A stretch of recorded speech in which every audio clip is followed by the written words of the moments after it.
in the United States Police are going to be looking for these children. So now it is forward moving. So I just want to give applause to everybody that went to such great effort. And this is what this is about, folks. This is why we are here. We're not here to chase phantoms, extra planets, and figure out whether the Earth is some specific shape. It's about people helping other people out and using the efforts of who we are and the efforts of our humanity to help other people out. Thank you very much.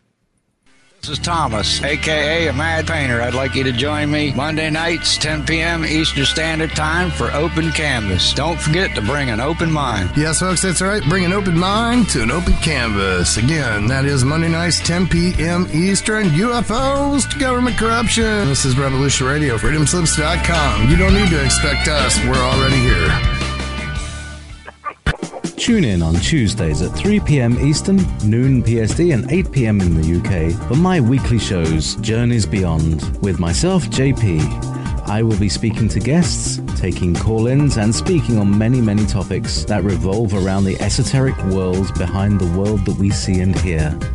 Tune in Tuesdays, 3 p.m. Eastern to Revolution Radio at freedomslips.com. Also simulcast on wolfspiritradio.com. See you then. What happens when a man goes through his own portal?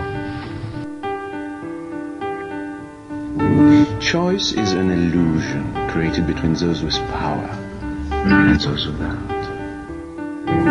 Up the airy mountain, down the rushing glen, we dare not go a-hunting, for fear of little men. You see, nobody ever goes in. Nobody ever comes out. You're all a bunch of slaves! How long do you think it's gonna last? How long are you gonna let them push you around? I tell you this, I'm gonna get my kicks before the whole shithouse goes up in flames. Welcome, Altair Board, gentlemen. Off with their heads! Welcome to Revolution Radio, freedomslips.com. It's Monday evening, Eastern Time, 8 p.m. that is, and it is time for the Fenton Perspective with Laurie and Fenton.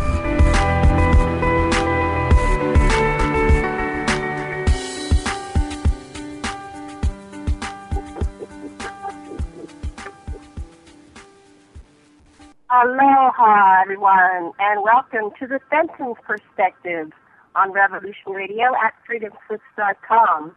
And I am your host for today, janet-sasha-lessin, with my co-host, Dr. Sasha-Lessin, and we are filling in for our regular host, Laurie Fenton, who is at a conference, I think it's in New Orleans, on Oswald.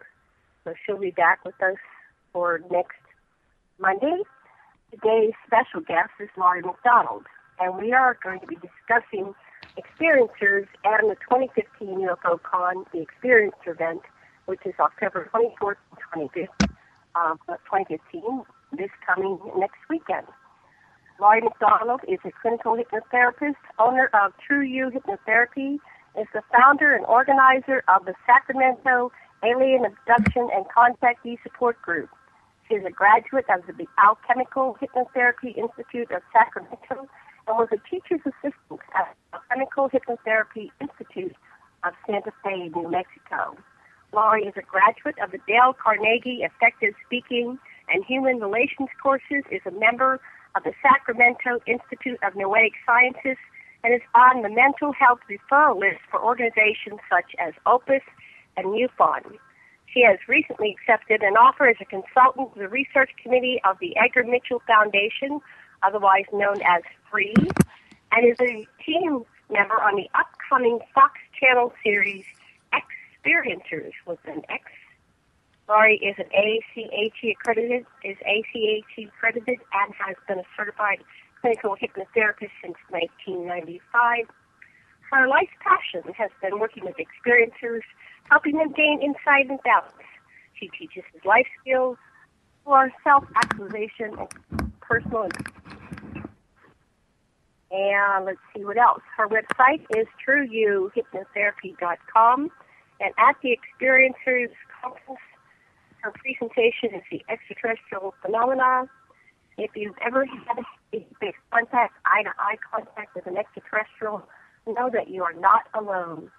Her presentation initially or intimately covers actual first-hand experiences of abductees and contactees. When you are suddenly a sudden ET experience, reality is altered, consciousness expands, and lives are changed forever. Dr. Lessin, what would you like to say before we put on Laurie? I remember Laurie giving a talk for experiencers where Laurie, we had a nice typology so people could categorize their experience and sort of get a handle on it. I thought it was very, very useful. I hope you talk about it today. I will be. Thank you. Welcome to our show, or welcome to Laurie's show. We're glad to and delighted to talk to you one-on-one here. Oh, it's really great to be here tonight. It's fun to do it. I'm really excited about the Sacramento UFO Con here at the Crown Plaza. It's going to be really the first event like this in Sacramento where people have the opportunity to really speak freely. I'm hoping that a lot of people take advantage of this opportunity. Same here. We're going to be speaking at the conference, and Laurie is quite innovative. She's going to have 3 different hypnotherapists, my beloved Dr. Sasha-Lessin, and you, Laurie McDonald, and Barbara Lamb. And I'm pulling up the website. I think they're going to be, these experiencer groups are going to be on Saturday. Yeah. They're early in the mornings, and they're going to be broke up by the type of experience. For instance, if a person has more experience with the reptilian extraterrestrials, they'll be in one particular experiencer group. If their experience isn't in the abduction phenomena at all, but perhaps a contactee, then they'll be with a different experiencer group leader. So I think that it is a good idea. It's going to allow more people that are of like minds to share into a particular type of experience, to extrapolate details and compare their stories. It'll just narrow the window and allow them to get quicker shared information. Excellent. Is that going to be up on the website, the different types and the different groups? Because I'm not sure if she's, I know that we've talked about that, and I thought that was the idea. So I'm sure she'll, maybe when people are signing up for the experiencer group, she'll ask about that point, which one. And I'm quite sure, too, that all of the hypnotherapists involved will really be able to deal with whatever group we're given. Right, because some experiencers have had all of the above. Exactly. Yeah, so then you need to be prepared as a hypnotherapist to deal with whatever comes your way. What type of experiencers do you work with primarily? Well, I do get them all, every single type of experience across the board, including people who are receiving downloads and getting contact information like that. That I find very interesting because we have to go through a separate protocol to determine exactly who they're speaking with. We need to make sure that it's not an auditory hallucination. We have lots of things to rule out, such as psychotronics or radionics or any other type of mind control. So this is why protocol is so very important in any type of communication. We have a series of questions that we like to ask the extraterrestrial so that we can determine their authenticity. So how do you weave out these real experiences from the mind control, projection, psychotronics? Well, some of the basic asking questions of the extraterrestrial. I mean, can't they lie if it's someone projecting thoughts into the brain? Or how do you do this? Yeah, I'm just curious. Yeah, well, it is difficult, but it's basically a series of questions. When somebody's being controlled psychotronically, We know that they're manipulating a particular brainwave. Well, through hypnosis or under hypnotic regression, we too are manipulating brainwaves, and it's almost as if we can bypass psychokinesis or any of the mind control techniques that are done with materials made by man. I mean, there are other types of mind control that don't involve anything here on the planet, and there might not be mind control so much as true alien contact. So that's how we can sort of tell. When it's a machine sending a beam to manipulate the brain, it's not exactly the same type of answers you're going to get from an entity. And see, even when we say entity, we have to be very careful again, because within the realm of extraterrestrials, there seems to be some type of celestial hierarchy from subterranean right to the very highest celestial beings. We have extraterrestrial beings that exist in different bandwidths in between. They live at a particular frequency or dimension. You know, they have their own set of physics that they abide by. So there's all different levels and layers, and we here as humans on the planet are at a monumental time in history where we actually are being able to see the truth and differentiate between these different layers of information. And although I'm passionate about helping people who have had experiences define them further and help them, it seems to me over the years that I think sometimes that it doesn't matter so much what extraterrestrial is involved. It doesn't matter what type of UFO is involved. I think what's important to the human being, because ultimately it is about us, what's important to us, is that our reality has been challenged, that our core belief system can expand now to encompass a larger reality where extraterrestrials do exist. And with that, we take it a step further into a true consciousness expansion, which entails a whole self-development where people do change. They actually are becoming enlightened. They're learning. I think when we get too tied up in which extraterrestrial, we're like a dog chasing our tail. We're missing the point. We're missing the point is that reality is larger than we think it is, that this is an opportunity, a catalyst really to our own consciousness, our own understanding, and really being able to move out and expand galactically. Well, when I started my own therapy, and I definitely needed assistance, I was very traumatized by my life experiences, which included the extraterrestrial presence and interdimensionals and discarnates, and trying to sort that out.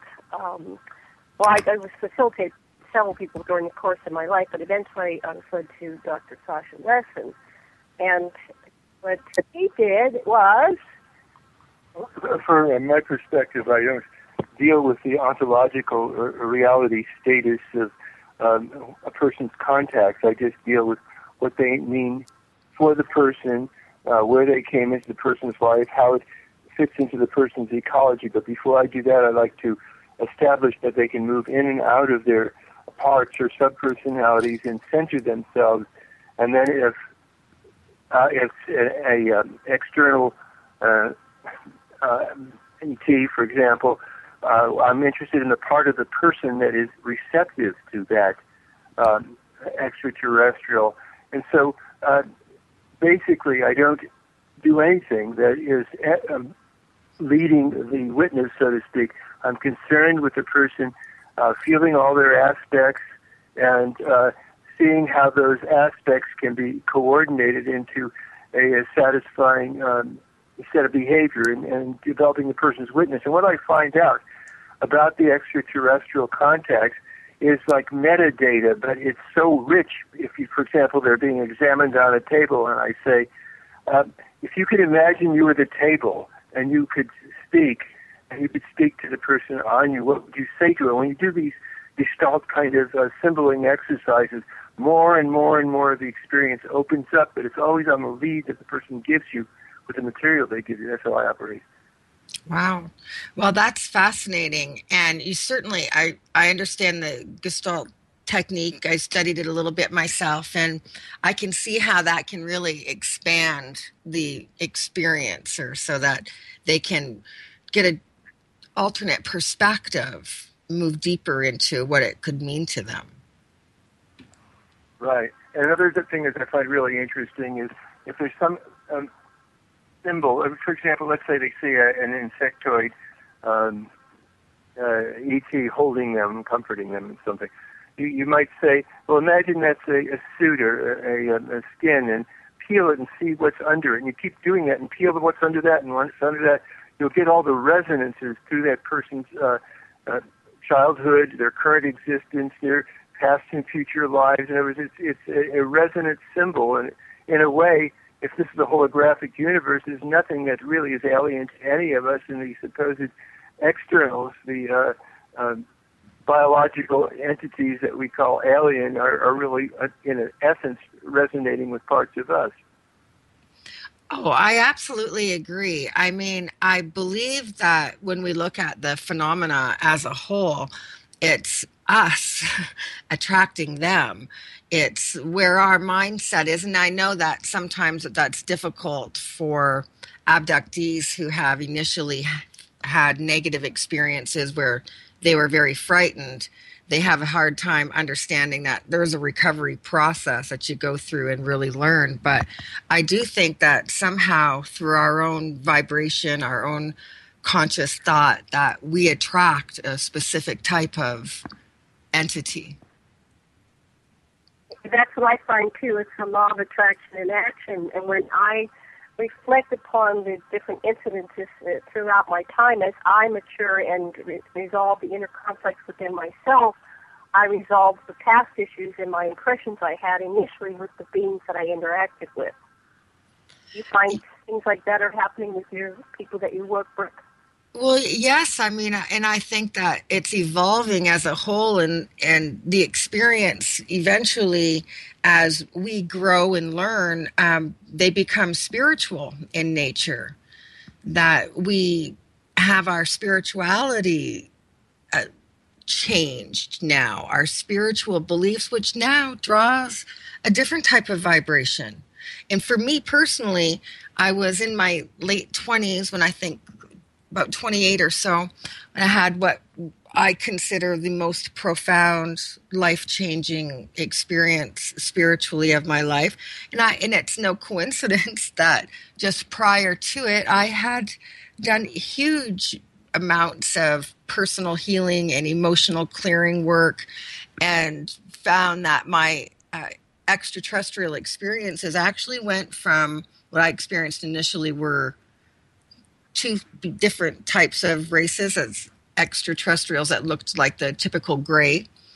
I saw them at about the age of 6, but prior to that, there was a different one that only appeared kind of in a silhouette of themselves, and they were always in like these amazing shades of violet, just almost like fluorescent violet, and they just exuded love and acceptance.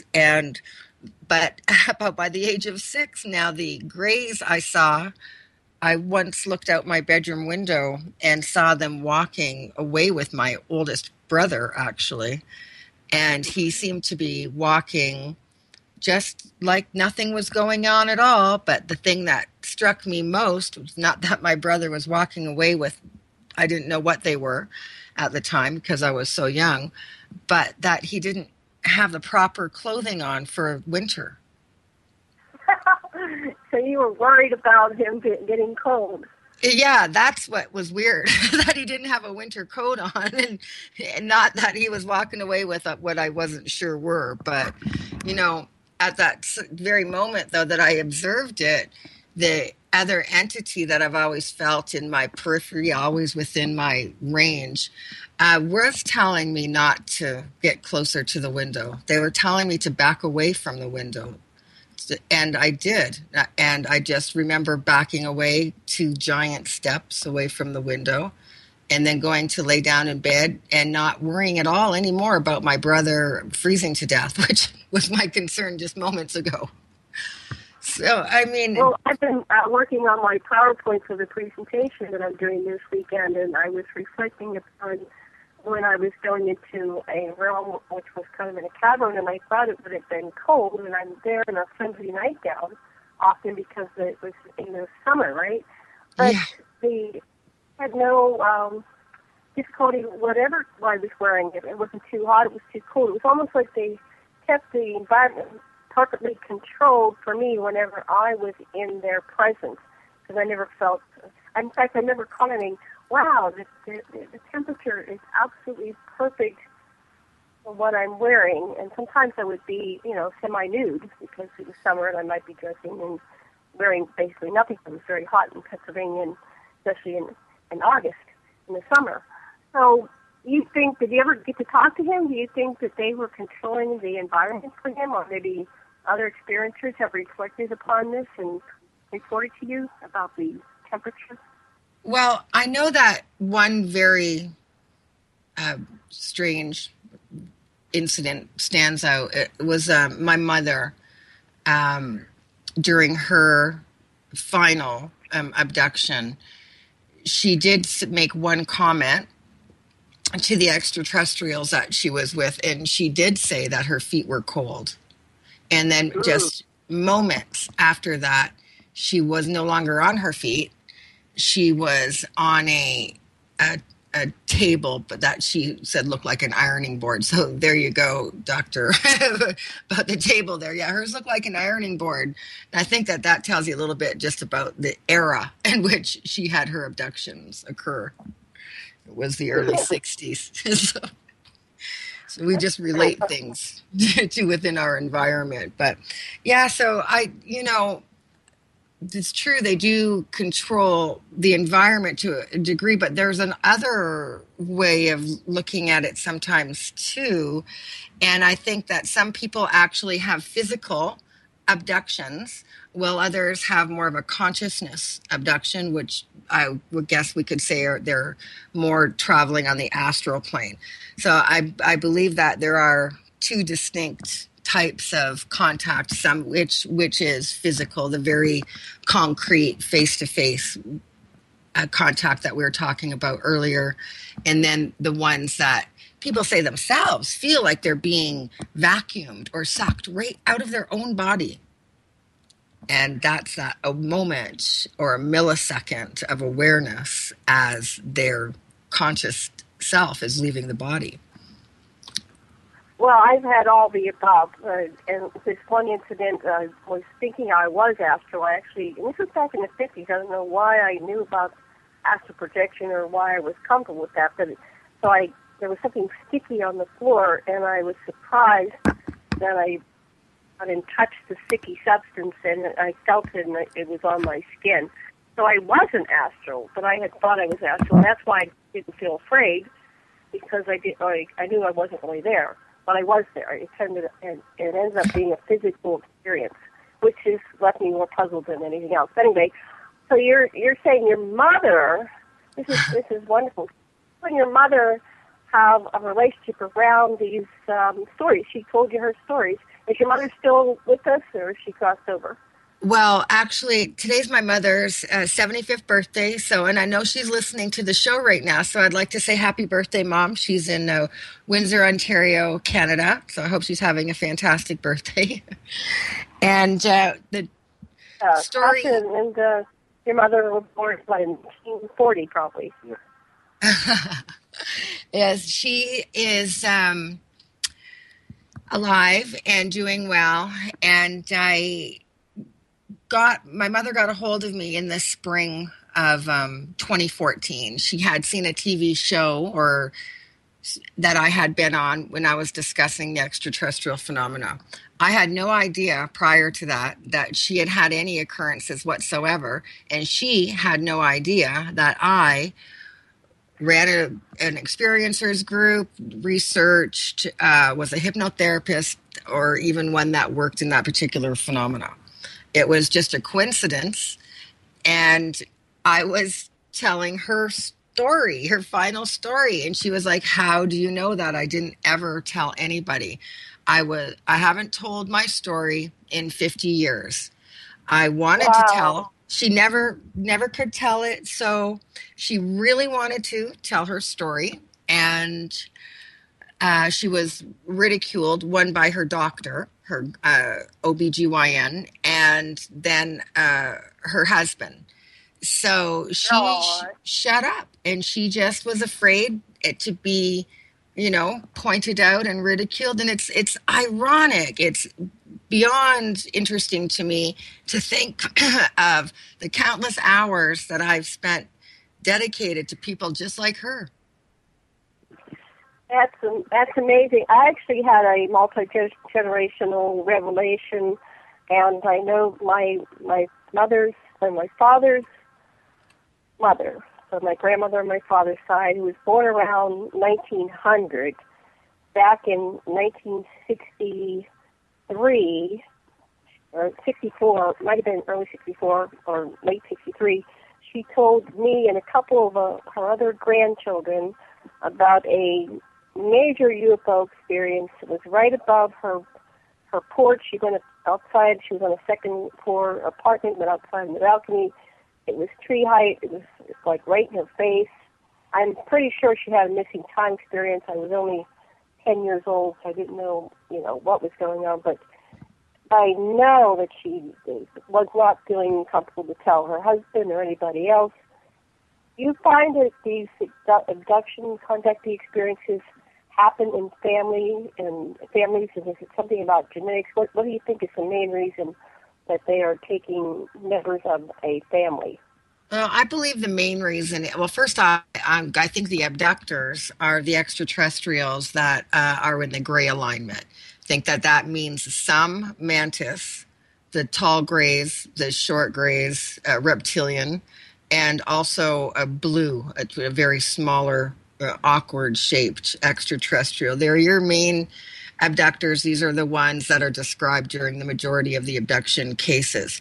I think that we see it generationally simply because a gray lives to be 8, 9, 1,000 years old. So in order for them to follow a family line, it needs to be 8 or 10 generations just to be one of their lifetimes. So I think that with the difference in how long we live, and I do believe that when a gray and a tall gray die, reach the end of their life cycle, whether it's 800 or 1,000 years, that they do die. I believe that part of the abduction phenomena, the hybridization program, is in fact so that they can gain the one thing that they don't have and can never get, which is the human soul, that ability for eternal life. I don't think that they have that. I think that in the dimension that they are living in, that's not possible for them at this time. Sounds like a break. Liz, we're about...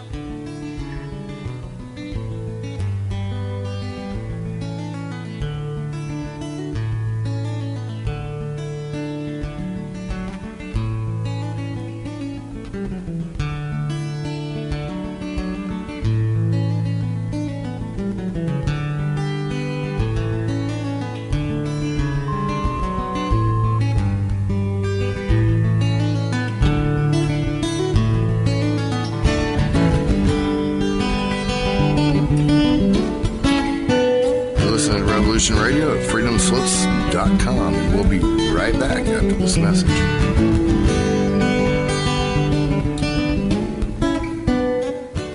What are we supposed to do? I'm gonna fight, because I'm used to it. The rest of you are gonna have a tougher choice. And look, I don't want to sell it to you. It's too ugly for that. And it's ugly, and it's hard. But when you're fighting in your own backyard, you're fighting for your family. It all hurts a little less, and it makes a little more sense. But for us, this is our home. Even the tiniest flea can drive a big dog crazy. So the first thing we have to do is learn how to work together. Become a unit. And that's going to take some time. So we're going to have to evolve. Rewire our reflexes. Learn new skills and adapt old ones. So we'll find people we can trust. Friends with their ears to the ground who can help us get the things we need to fight back. Watch what they do. Study their tactics, their routines. The more we know, the easier it will be to hurt them. But we'll need to be smart, and we need to be patient. Let them on our terms. When we're good and ready. We inherited our freedom. Now it's up to all of us to fight for it. Revolution Radio at freedomslips.com, where the fight begins and information never sleeps. Who are you? I am the architect. I created the Matrix. I've been waiting for you. Why am I here? You are the eventuality of an anomaly which, despite my sincerest efforts, I have been unable to eliminate from what is otherwise a harmony of mathematical precision, which has led you inexorably here. You haven't answered my question. The Matrix is older than you know. As you are undoubtedly gathering, the anomaly is systemic, creating fluctuations in even the most simplistic equation. Choice. The problem is choice. Right here at Revolution Radio, freedomslips.com. Be here Wednesday evening at 8 p.m. Eastern Time for Private Eye Matrix Revealed with Monique Lassan. Every Tuesday evening on Revolution Radio at freedomslips.com, we present our goddess spiritual warrior, Kathy Bilski. I command.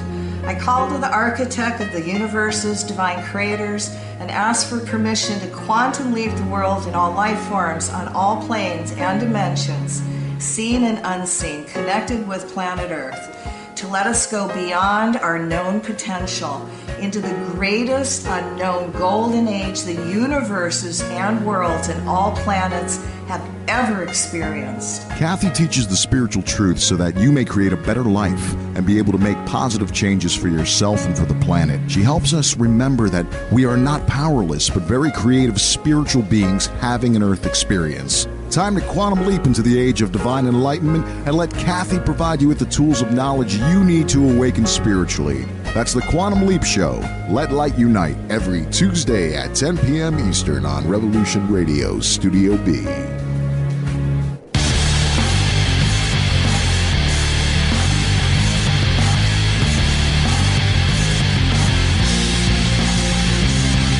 Hi, this is Bo.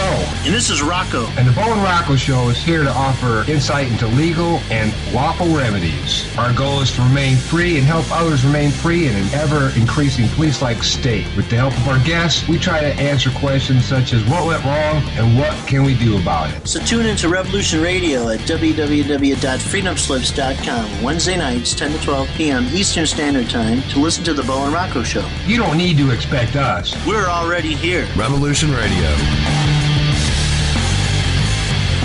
Opinions expressed on this radio station, its programs, and its website by the hosts, guests, and call-in listeners or chatters are solely the opinions of the original source who expressed them. They do not necessarily represent the opinions of Revolution Radio and freedomslips.com, its staff, or affiliates. You're listening to Revolution Radio, freedomslips.com, 100% listener-supported radio, and now we return you to your host.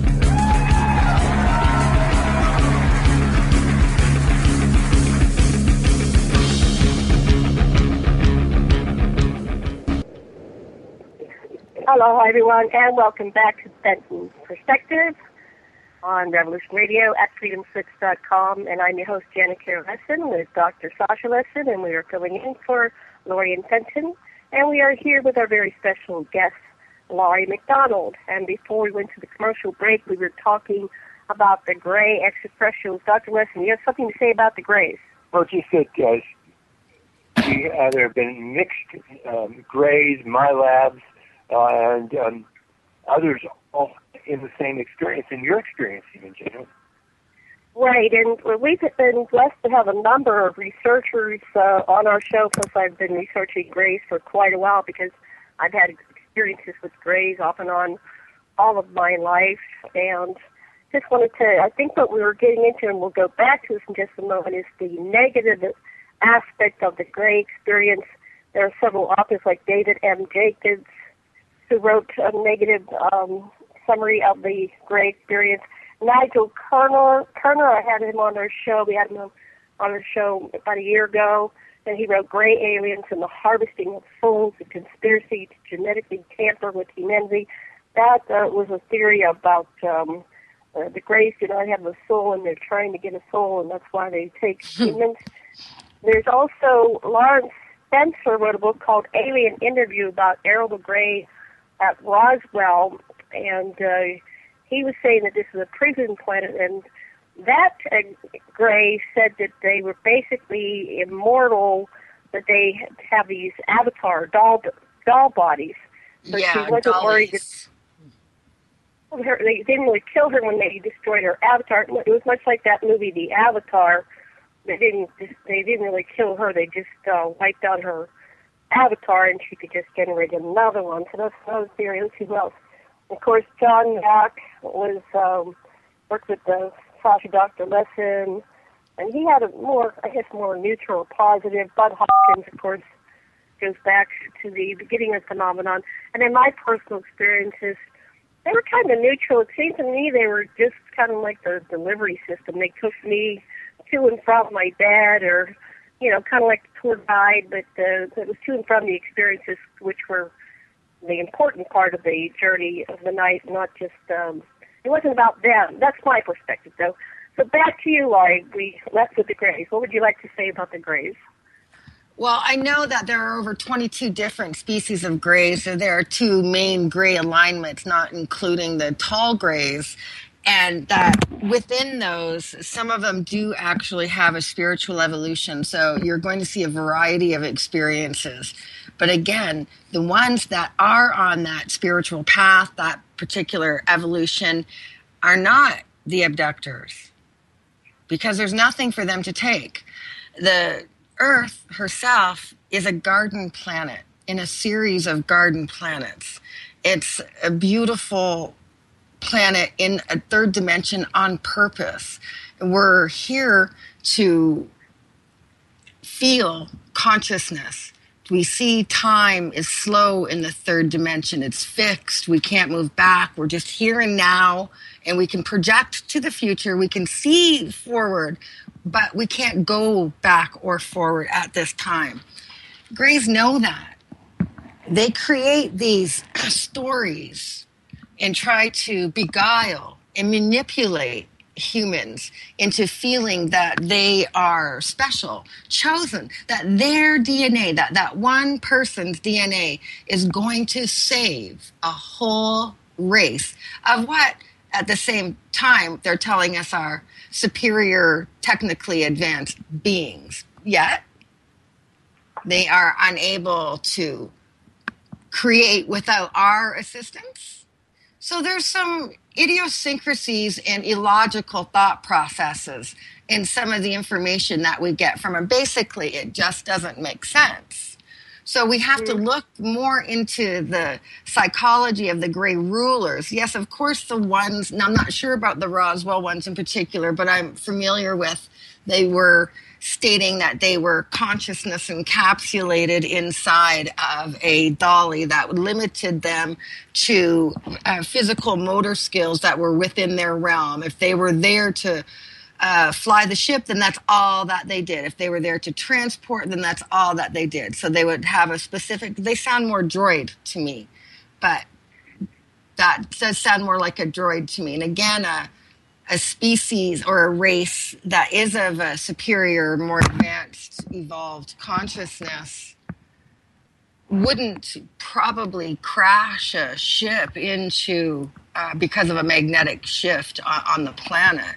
I mean, so again, we get the different ideas about the Greys. And always, Dr. and Janet, what the problem is that they're not coming knocking on the door. They're not visitors being invited in.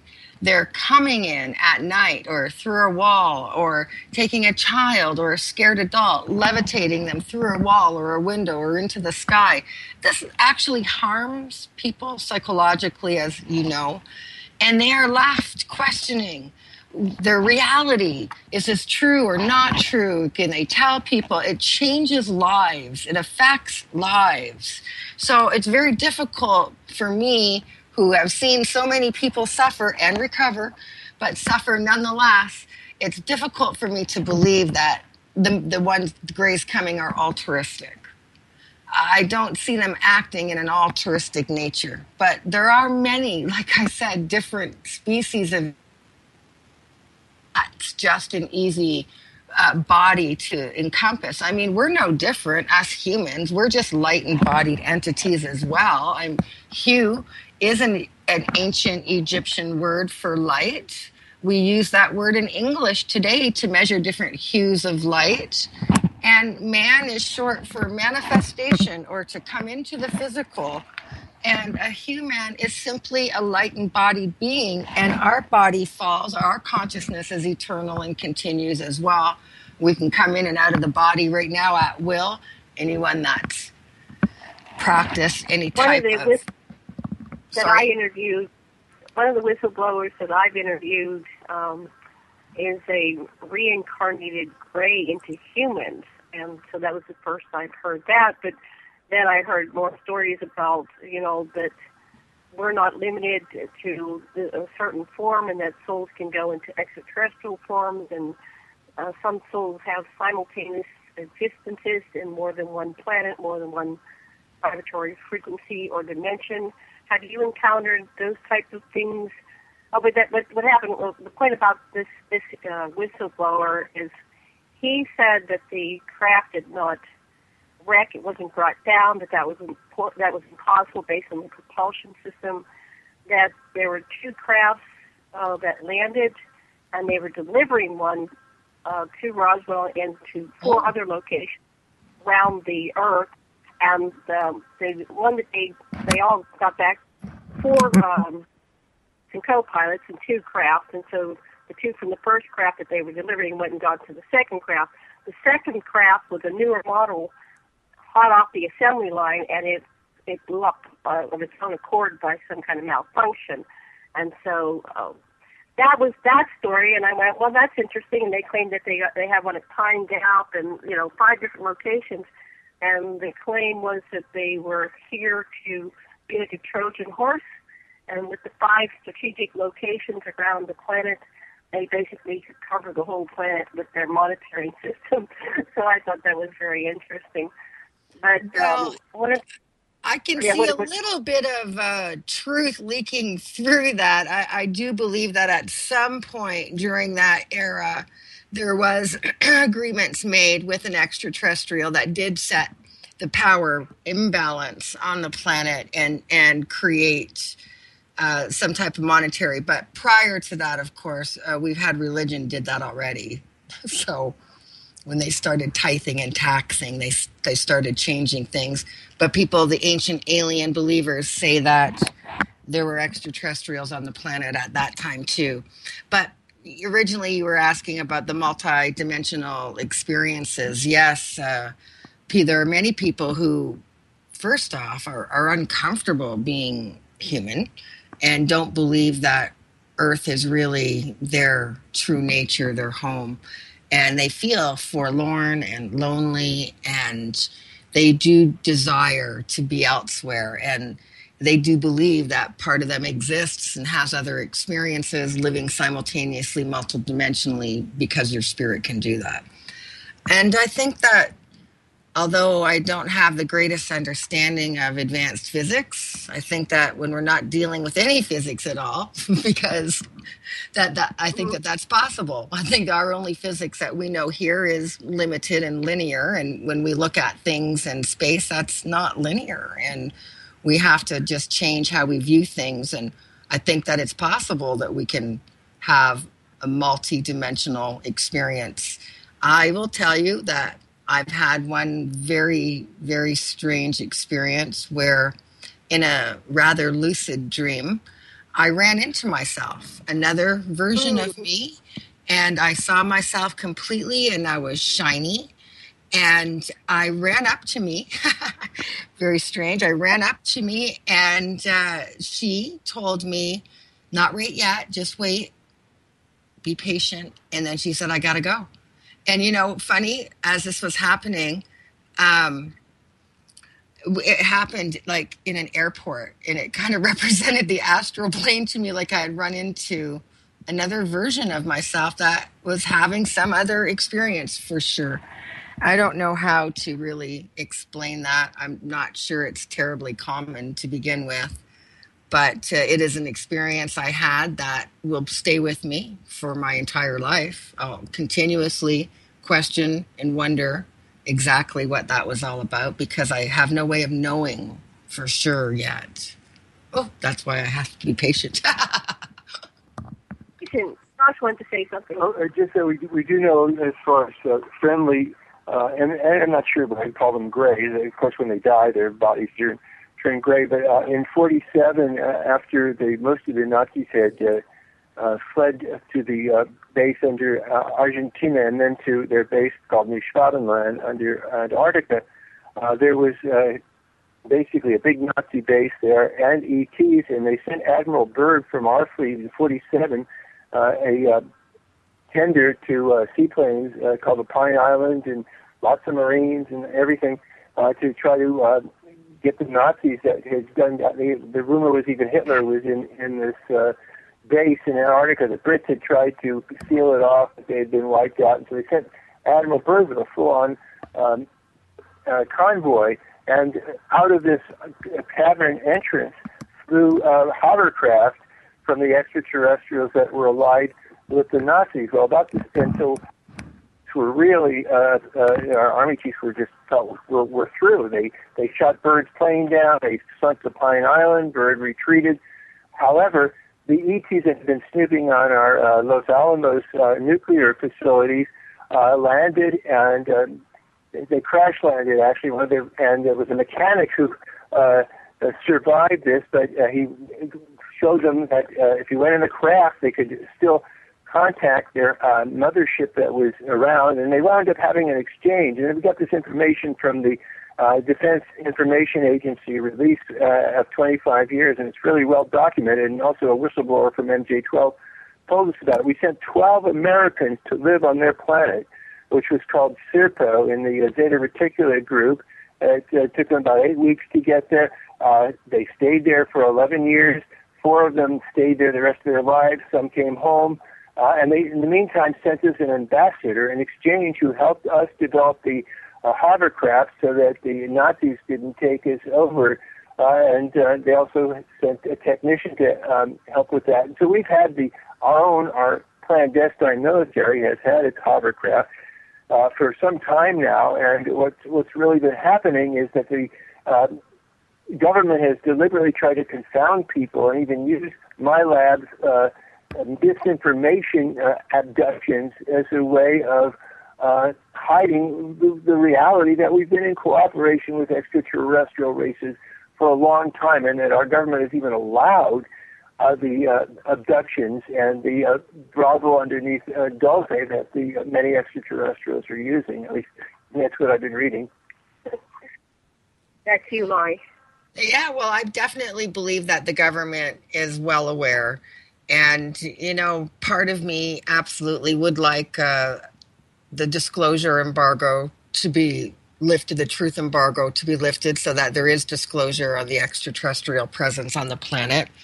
But the problem I think that they're having with it would be power. Because the United States government has told lies or created disinformation, people are confused, about the issue. It's like if a man is wearing 2 watches, he never really knows what time it is for sure.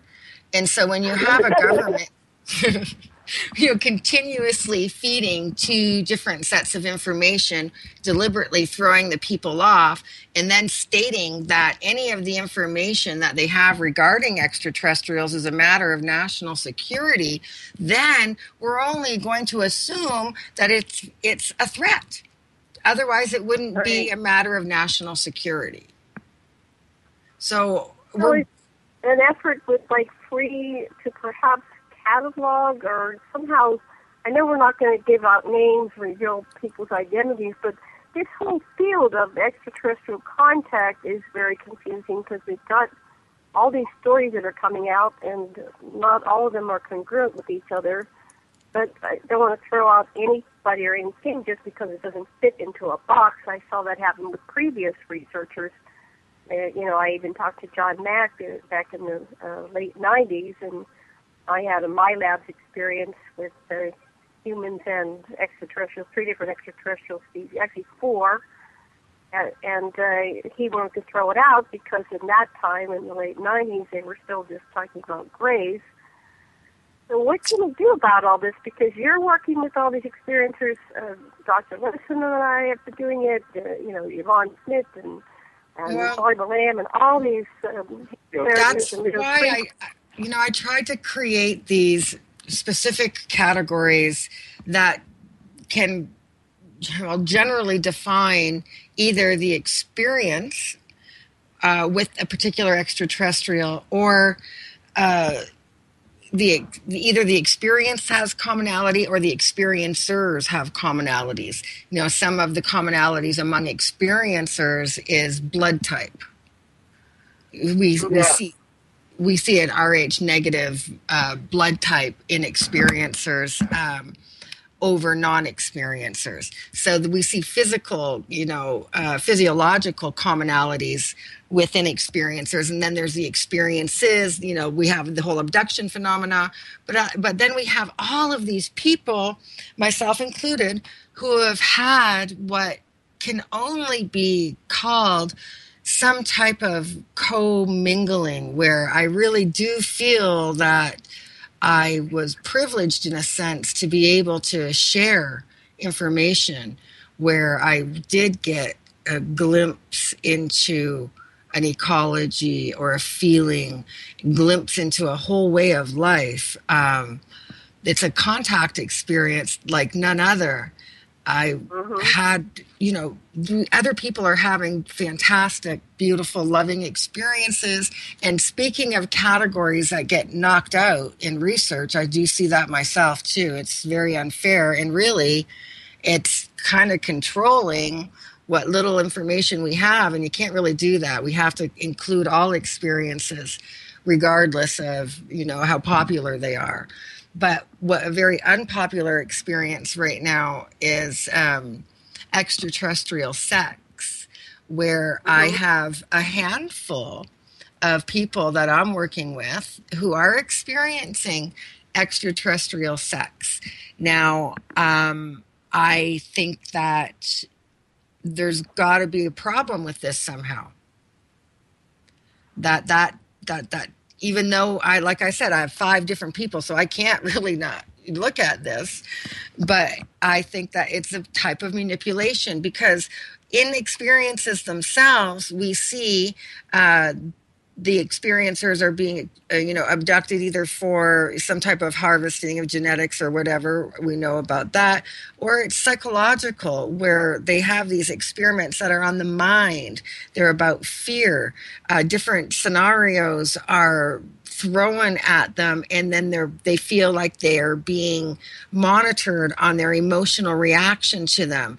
They feel that they're being totally messed with from a psychological point of view.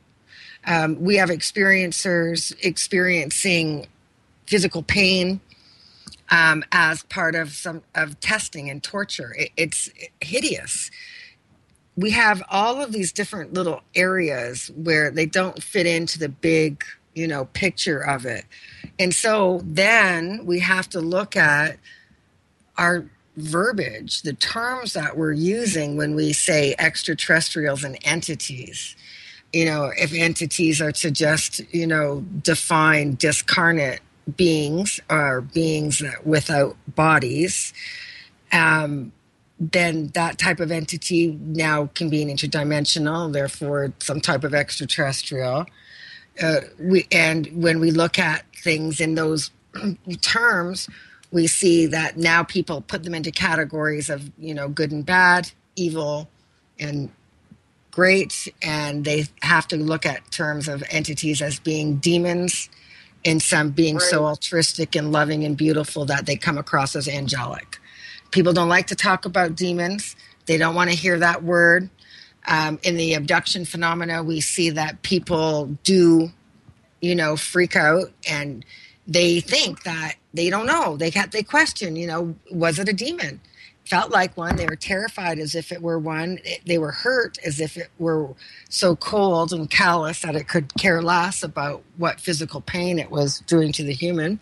Sounds pretty demonic to me. And so, but then they're all over the place with people having loving, beautiful experiences where they say the contact is so beautiful that every bit of them vibrated, that they felt love in an unconditional way that just doesn't exist where we live, that they see glimpses into a better way of being, a better life, a different planet, a golden age, our planet, our evolution. So they come back with these messages of great hope, and they're very motivating. And so it does sound like an angelic experience. I find that these beings, though, fall in the celestial entity, and I don't know exactly what they are because there are just so many different types of experiences lately. Well, I'd like to back up a little bit and go with a little bit more into the stories of people who have sex with extraterrestrials. Yeah. That was the stories I heard back in the 60s, I think, where the woman, they took a man from South America somewhere, and she had sex with this man, and he indicated that she just got pregnant, and she's going to take the baby back to the stars with him. So there's people who have sex with aliens, people that have babies with aliens. Some, like Pamela Stonebrook, she's claimed to have a relationship with a reptilian alien. And some people have encounters, so perhaps we can go into that a little bit more. Well, there's Simon Parks. Jackie Prince actually married an Earthling, Sarpanet, and their child, Nabu, was a major player in the ancient world. Right, so we have stories going back through time about the hybridization process with the Anunnaki, and then we have the modern area. Anyway, we're coming up on another commercial. So we'll be a few minutes.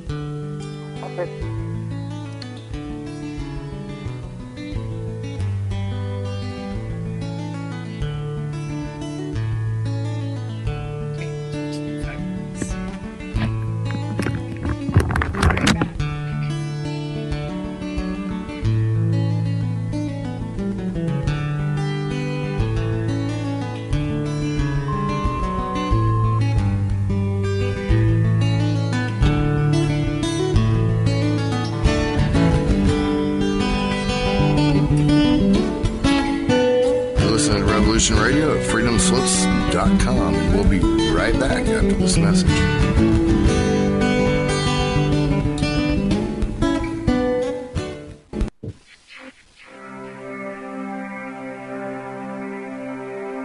Moscow's freeze.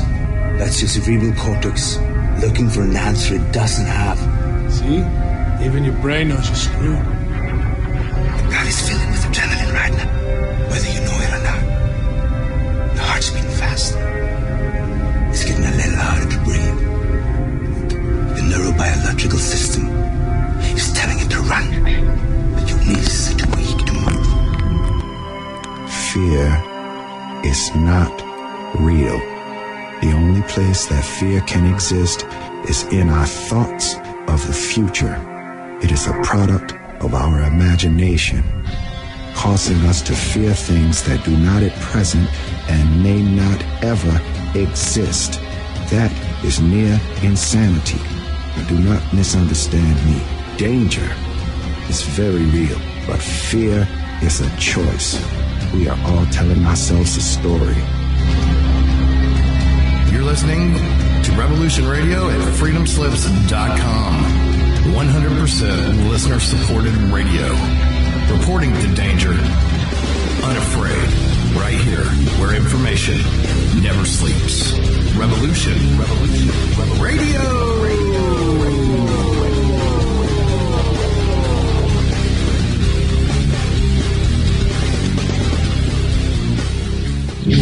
Ladies Ladies and gentlemen, can I please have your attention? I've just been handed an urgent news story, and I need all of you to stop what you're doing and listen. On the go? Still want to listen? Don't have one of those fancy phones with too many buttons. Don't know what an app is? Or you don't even care? Well, we got you here at Revolution Radio. Now you can dial in 24/7 to listen to our shows. We have a number for Studio A and Studio B, and best of all, it's free. Don't forget, your carrier charges for your cell phone provider may apply, though, so check with your cell provider to make sure. So ready? Here you go. Get a pen. Here's the number.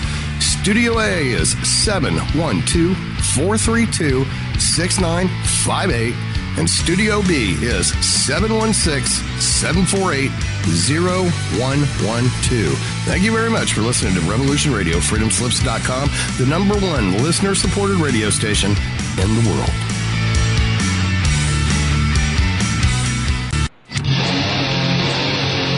This is Steve Travesty from Project Red Beam. You're listening to Revolution Radio at freedomslips.com. And now we get back to your hosts, Laurie and Fenton, with the Fenton Perspective.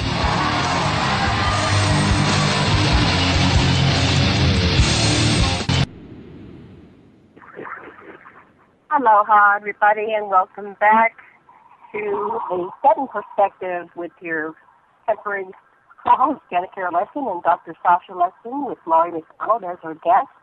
Before we get back to our show, I want to remind everybody that Revolution Radio is listener-supported, so please do go over to the button on freedomslips.com and make your donation at this time. And we appreciate your donations. Be it $1, $5, $15, $20, whatever you can spare is greatly appreciated, because your donations allow us to bring you shows like the Fenton Perspective and our show, The Sacred Matrix, on Sundays from 8 to 10 Eastern. And we do appreciate everything that you do to keep our wonderful station, Revolution Radio, on the air. Dr. Lessin, would you like to say something before we bring back? Well, we've been talking about all kinds of contacts and sort of emphasizing the abduction thing, but some of my contacts are actually in contact with Anunnaki, extraterrestrials who are here, living among us and advising us, and are the highest levels of government in close contact and working to try to bring about the age of Aquarius, a decent place for all the species that are here. Are you encountering any contactees that have reported having contact on a physical 3D level, where they're more equals and on par, rather than kind of a victim mode where they're an abductee and not? Oh, absolutely. Yes, absolutely. I have lots of contactees who, in my categories, I call integrated. They're very integrated into their extraterrestrial life.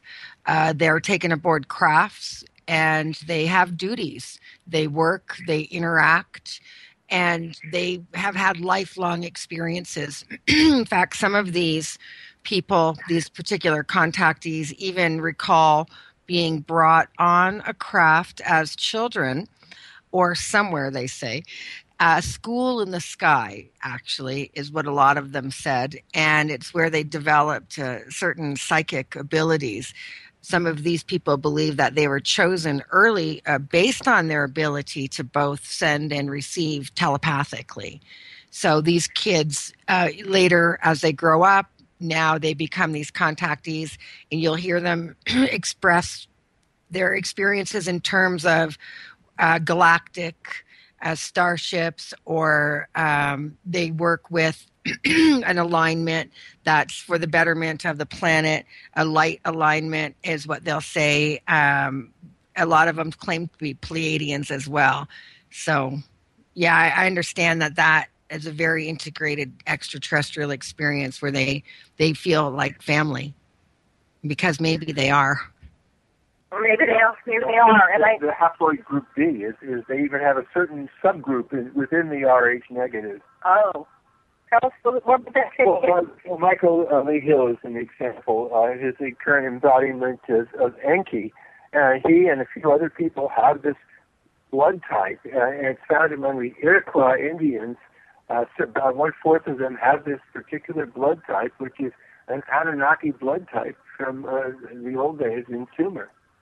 Iroquois Indians, is that what you said? Iroquois, yeah. Yeah, that they were the Hosowani is called themselves, the League of the Hosowani. Wow. Yeah, where I grew up, that was Iroquois country. That's where the Iroquois come from. In that part of Canada was where I'm from. Oh well, then these are Anunnaki. They are from the giants that we the Smithsonian hid and denied for so many years. Yeah. Well, it's very interesting. Dots. I don't want to leave our listeners hanging. I know we had looked before the break and we were talking about alien sex, and there are lots of stories that are both positive. Yeah, sex. Yeah, are positive and negative. I had one experience which just left me confused. I realized that there was somebody protecting me, and it was very strange. And I saw the penis coming towards me, and I didn't want it to go in me, and it was just I was totally grossed out on it. And then I shared it with a group I was with, and they just were dumbfounded, and they were polite. They didn't respond either way. They didn't make fun of me. I said, I had a dream, and they just went. I realized they didn't. If they did impregnate me, they didn't make me carry it. I didn't have any kind of shame. I didn't have a misperiod. Nothing. It was very, very, very strange. But then I've heard all these other people that have sex with aliens. We have Joanne Richards' partner. What's his name? Captain Mark Richards. Mark Richards. He said that there are extraterrestrials that purposely take human lives. There's the reptoids, and the humans bear these children. They look like reptoids. They look like velociraptors. And anyway, there's all these stories. It's very interesting being a host on Revolution Radio, because we interview these people, and we're in the middle, like, connecting all these dots. Canada has several people that have carried hybrids and then have them taken out of their bodies. Physicians say they're pregnant, and then they're not pregnant. Where does it go? And there seems to be a lot of physical correlations and agreement that this has really happened. The person has become pregnant, and they're not pregnant. Right. There's the artificial insemination and pregnancies, and then there's the copulation pregnancies. And then you said that some people were getting hurt. So I just wanted to visit that. Are these people your personal clients, or are they stories that you've read? Well, actually, personal clients. And when I say hurt, I mean both physically and emotionally, because this is what I see happening with the part of missing babies.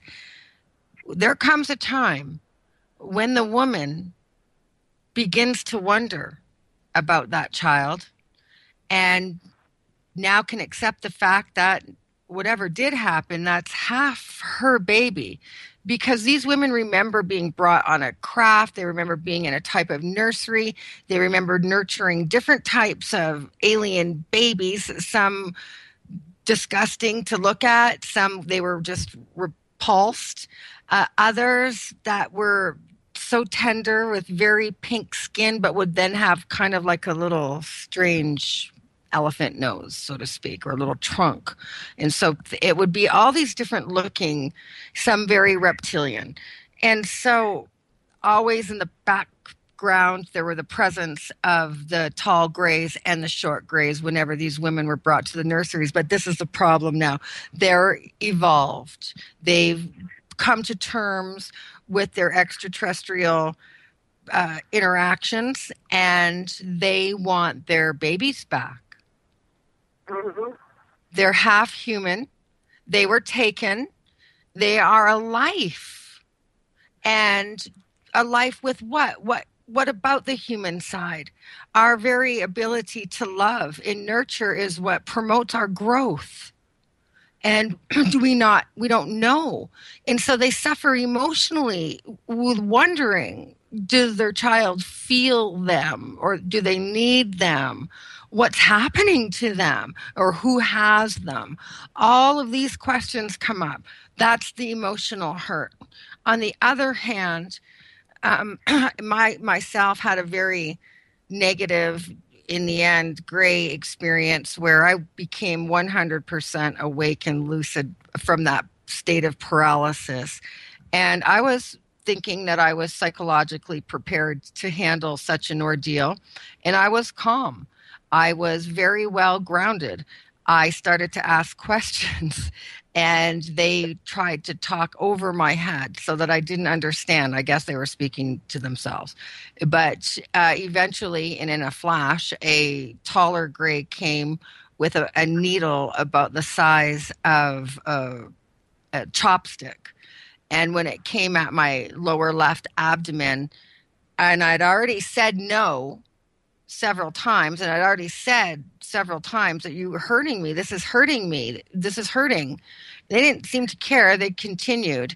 And so I kicked as absolutely hard as I could and tore the abdominal muscles and had to have a mesh implant put in for hernia surgery. I did that fighting them. Now, I'm not, for some reason, don't stay in that paralyzed state. I like to maintain my consciousness. So I myself have endured physical pain. That was emotionally upsetting too. That happened in my 20s. I'm happy to say I haven't had that type of an experience with the gray since. So other people who have emotional effects are the ones who are having the psychological fear tests placed on them. And other people have been hurt as well, waking up, coming through a window.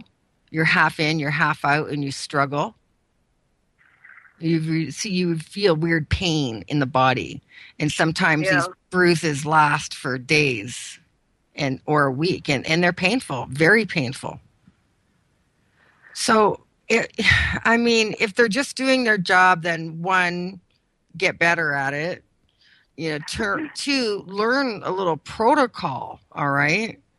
The human race are no longer earthlings. We're earthers. We're evolving, and we know it. We sense it. We feel it. And we're doing better. We are going to do better as we shift and move into a higher consciousness, a larger understanding. I don't think it's going to happen overnight. I don't believe that there's some large magical cosmic curtain and it's going to be raised and everything's going to be revealed. I don't think that's going to happen.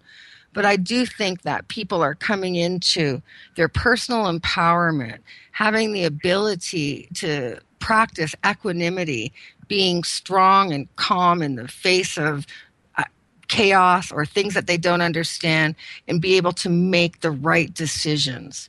I think we're able to do that now better than we've ever been able to before. And at this cycle, in the larger planetary cycles, we think some believe the Anunnaki are coming back. Others believe others are coming. And at the 5D conference that I was just at recently, some people were talking, and they were saying that some of the extraterrestrials are thinking that the humans are not going to be able to have inner peace. We're not going to ever be able to exhibit, this sense of tranquility, that we've turned our garden planet into a war planet, and that as long as we have this chaos and this commotion, this egocentrical superiority trip that we've been on for a long time, this allows other extraterrestrials to continue to manipulate or to govern us on certain levels. So they're betting against us, is what I'm saying.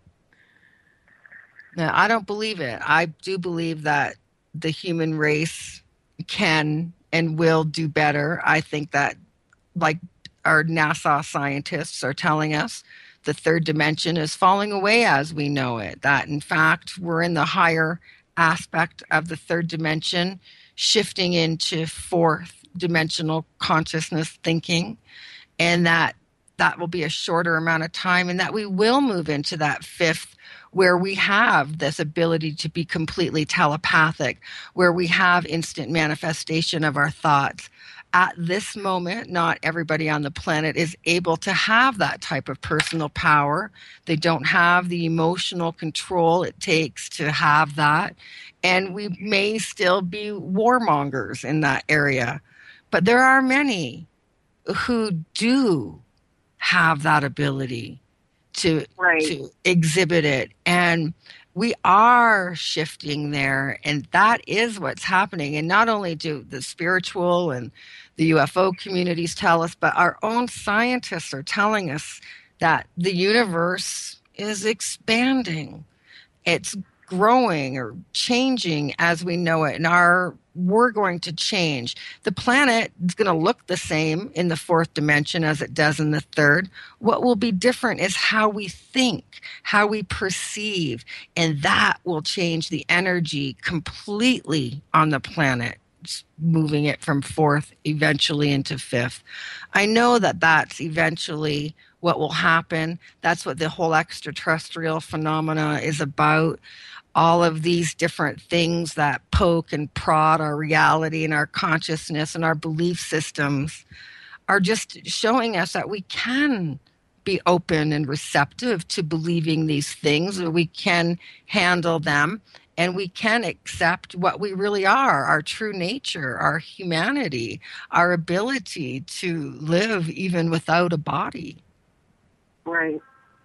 Well, I've been seeing a shift to the more positive, and part of it is, when I was 4, I was taken on board the mothership and shown 24 different future history potentials or multiverses or universes, timelines, however you want to symbol it. And the basic lesson was that I was the chooser and that we're all the chooser, and you can choose the apocalypso timeline or you could choose the utopian ones or anyone in between. So I was instructed, but if you don't like where you're going to, change the lanes and get off the highway and change the channel on your TV. And it is, as we started to show, the law of attraction and action, and what you're creating, you're pulling into your existence, into your beingness. And what you might experience with this ascension process is either more of the same, war and destruction, death, murder, kill. Or if you switch into another paradigm, you'll experience utopia, love, peace. And it's how we think. It's how we think. We can't think in terms of choosing the more beautiful timelines when we don't have the ability to hold that thought. We have to be able to hold that energy. We have to be able to exist and vibrate in that energy long term to have that timeline. We can choose it, but we have to know, again, there's rules, and laws and protocols. There's a way of thinking, and third and fourth and fifth dimensional thoughts are higher thoughts. They're more about others than yourself. They're less ego-based and they're more serving in a beautiful way, and that's change, like you're saying. But if you want change, you really can only change yourself. And by that, hopefully people around us change. We can't ever force change.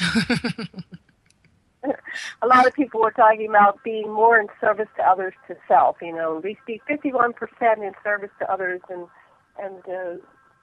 that type of thing starts shifting. You start being more empathetic and kind and loving towards other people. That you shift your perspective by feeling and empathizing with the apparent other. What did you want to say, Sash? Well, from my perspective, the parts of us that might be warlike or murderous and so forth, give us these kind of impulses or images, are to be treasured in a way. If you can get hold of those parts or sub-personalities that you usually repress, and you say, well, why do you want to hurt somebody? And when did you come into your person's life, and how have you served you through these years? And what are your interests in the current? Eventually, you start to find that, say, the egoic part that wants to be in hierarchy above everybody, and you find, that part really just needs a little love and attention.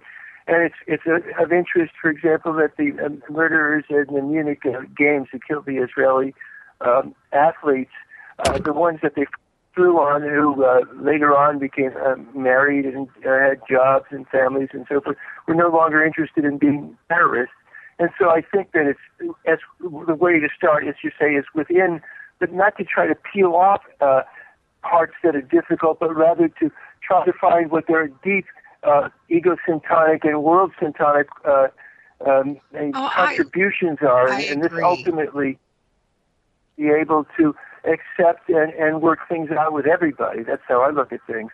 Yeah, I mean, it does start with self again, and that's embracing all of us, what we perceive as bad, the good, all of it, accepting it, loving it. Basically, is the first step is self-acceptance, self-love. To be able to forgive perceived errors and real ones. It does start with the integration of self and accepting all aspects. I don't really believe they're negative thoughts. I think that everything is purposeful, that it's something for us to see and learn from. Everything has a purpose. And negative thoughts, well, geez, they got to go somewhere. You got to let them come and let them move out of the mind if it's a negative thought. But innate negative behaviors that we might tend to for self-preservation, such as war, we can embrace that because after all, it's a survival instinct. It serves us well.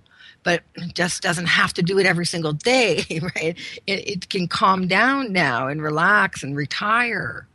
You don't need to be in that war state any longer. It can still be honored and appreciated for a job well done, But that part of the subpersonality is purposeful, just like every other one. And when we treat them, like you say, and give them the love and nurturing that they want. I mean, as a hypnotherapist, I do a lot of inner child work. I mean, I think that when we fortify the early years, every relationship after that is built on a stronger ground. Everything else, then, if you don't have a secure inner child, is just a house of cards, and it's just going to fall at any moment. It's just a house of cards. So you got to do that inner child work and that rescuing of the inner child and the self-healing. All of these are parts of the whole program here. And it is about being the best human that we can be and being able to self-correct, okay? I love what you're saying. In Jungian psychology, we say that any natural impulse that you repress becomes demonic over time. And so the annoyance that you had and didn't voice or didn't turn into effective action turns into shooting everybody in McDonald's, if you should pardon the name. Exactly. It's that kind of a thing. But it could be anything. It could be a creative impulse, any part of you that you don't allow to synergize with the other parts winds up biting you in the ass after a while. Well, yeah, and it's only fair because it's being ignored and its needs aren't being met. So there's some temper tantrum stuff going to happen. There'll be some acting out, right? And that's great. I mean, because whatever it takes. But as long as people are aware of that, as long as people understand that, sadly, I don't think that enough people have a basic understanding of human nature or psychology to self-correct. I mean, people are going to have to step it up a little bit and learn. I mean, anyone who's running the experiencers groups like all of us are doing, anyone who's out there really in service of the other people, kind of helping them through whatever the experience is. And that's the whole point about the experiencer. It doesn't matter. The experiences are so vast and varied. Whatever it is, it needs to be expressed, because if that experience is one of those things that gets hammered down and hammered down and hammered down, it becomes a disease inside of the mind and the body, and all of the person's reactions to not dealing with an extraterrestrial event are going to turn out to be negative for a much longer time. I do think there's a healing process, as they learn, they change how they feel about it.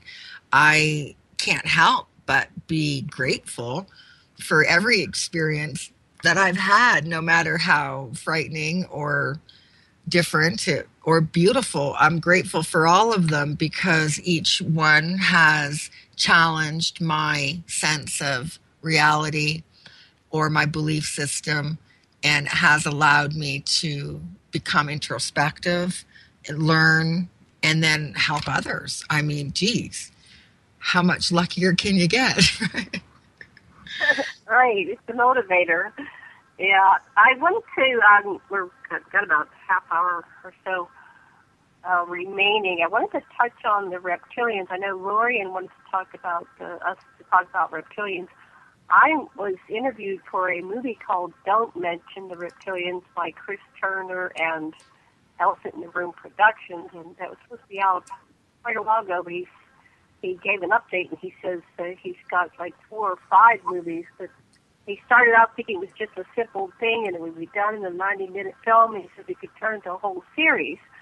What have you learned about reptilians, and what's your thoughts and opinions on who are the reptilians, what are the reptilians, and what is their role in human evolution and history? I think that they're both a subterranean and interdimensional extraterrestrial. I think some, though, have a timeline that's very old on our planet. I know that they're very regimented. I have perceived reptilian behavior in clients who and thought that, wow, it's almost as if I have a reptilian extraterrestrial right in front of me, and I may have. You know, some can be scary, and some of the experiences people enjoy. They feel that they're learning from them. I mean, perhaps you're familiar with Simon Parkes. He's from the United Kingdom. He's a mayor of some small town. He has an interesting background, but what he does believe is that he has some type of extraterrestrial reptilian wife and hybrid children, and he has an entire life with them, and at the same time he's married. His wife believes him and is mad about the other woman. So I mean, it's just like the next level of, you know, some type of intergalactic soap opera. But Google him or YouTube his story when you have the chance. He's very famous. I've watched all of his stories, and he's actually on the same movie. I'm looking at the is that right? update, and yeah. there's he is the biggest part of my screen. Yeah, I think he said that his soul is mantis, human, and reptilian, and that most souls are tri-souls. You know, there's 3 parts of them. And I can't quite remember exactly what his theory was on that, but it sounded very interesting. Well, have you found that you... he says his mother is a mantis, like a 7 or 8 foot. Yeah, his mom's a mantis. Reptilian or something? Or some figure in his life was a major reptilian, and... Right. Do you identify with any other extraterrestrial? His mother's like his father? Yeah. Well, go past that. He had no father, and the funny thing is that as a young boy, Simon Parkes referred to his mom as dad, and the extraterrestrial mantis he called mom. First break.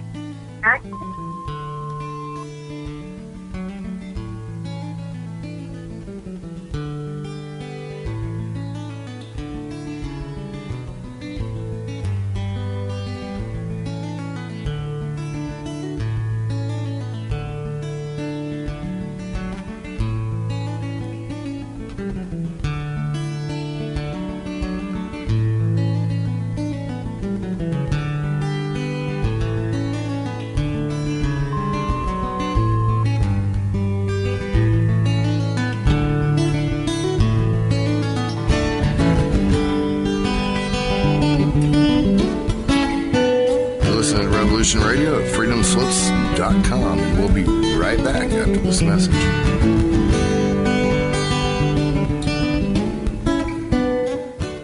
What are we supposed to do? I'm gonna fight, because I'm used to it. The rest of you are gonna have a tougher choice. And look, I don't want to sell it to you. It's too ugly for that. and it's ugly, and it's hard. But when you're fighting in your own backyard, you're fighting for your family. It all hurts a little less and it makes a little more sense. But for us, this is our home. Even the tiniest flea can drive a big dog crazy. So the first thing we have to do is learn how to work together. Become a unit. And that's going to take some time. So we're going to have to evolve. Rewire our reflexes. Learn new skills and adapt old ones. So we'll find people we can trust. Friends with their ears to the ground who can help us get the things we need to fight back. Watch what they do. Study their tactics, their routines. The more we know, the easier it will be to hurt them. But we'll need to be smart, and we'll need to be patient. We'll hit them on our terms. When we're good and ready. We inherited our freedom. Now it's up to all of us to fight for it. Revolution Radio at freedomslips.com, where the fight begins and information never sleeps. Enjoy your extra big-ass fries. You didn't give me no fries. I got an empty box. Would you like another? Extra big-ass fries. I said I didn't get any. Thank you. Your account has been charged. Your balance is 0. Please come back when you can afford to make a purchase. No. I'm sorry you're having Come trouble. on. My kids are starving.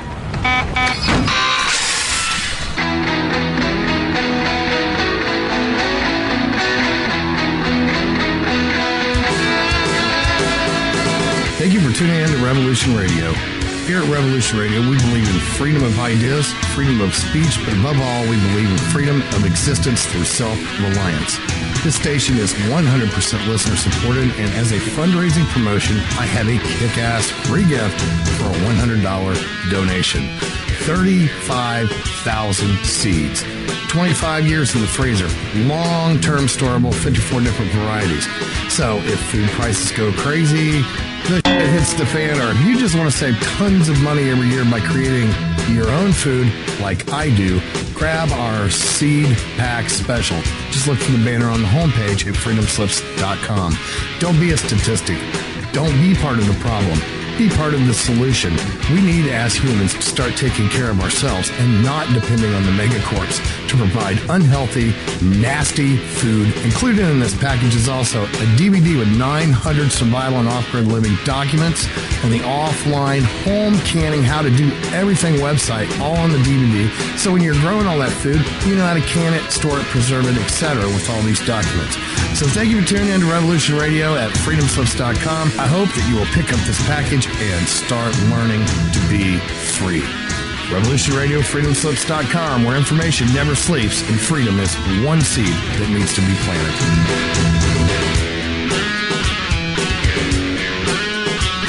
What we do in life, it goes in eternity. The opinions expressed on this radio station, its programs, and its website by the hosts, guests, and call-in listeners or chatters are solely the opinions of the original source who expressed them. They do not necessarily represent the opinions of Revolution Radio and freedomslips.com, its staff, or affiliates. You're listening to Revolution Radio, freedomslips.com, 100% listener-supported radio, and now we return you to your host.